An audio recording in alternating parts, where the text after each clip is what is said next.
It's the time of year when we start thinking about gifts for all the special people in our lives and the people we want to remember with just something a little bit special. And of course, for me, I love to give the gift of food. And today I'm going to share with you a granola bar that I like to wrap up in little cellophane bags with a pretty ribbon. Sometimes I make a whole empty oatmeal box full of these granola bars. They're a great gift, but they're also a great breakfast on the go during this busy time of the year. So I started by just putting 2 cups of rolled oats on a shallow baking sheet.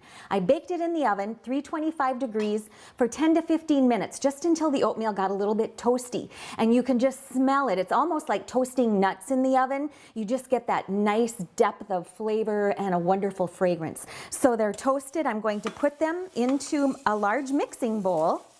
And while the oats were in the oven, I cooked together a 1/2 cup of orange juice and a 1/2 cup of chopped dates.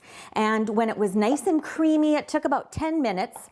I put it into my little food processor. A blender works really well for this too. And you can see that it just gets nice and thick and creamy. I'm going to be adding that to my bowl, but before I do, I'm going to add a little seasoning. So about 1/2 teaspoon of cinnamon and about 1/4 teaspoon of ground allspice. You can use whatever your favorite holiday seasonings are.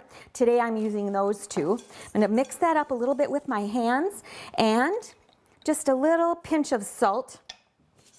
And then I'm going to add my cooked dates with the orange juice. When all the little pieces of oats start to get covered with that date and orange juice mixture, then I stir in a cup of dried cherries and a 1/4 cup of chopped pecans. Get that mixed in really well.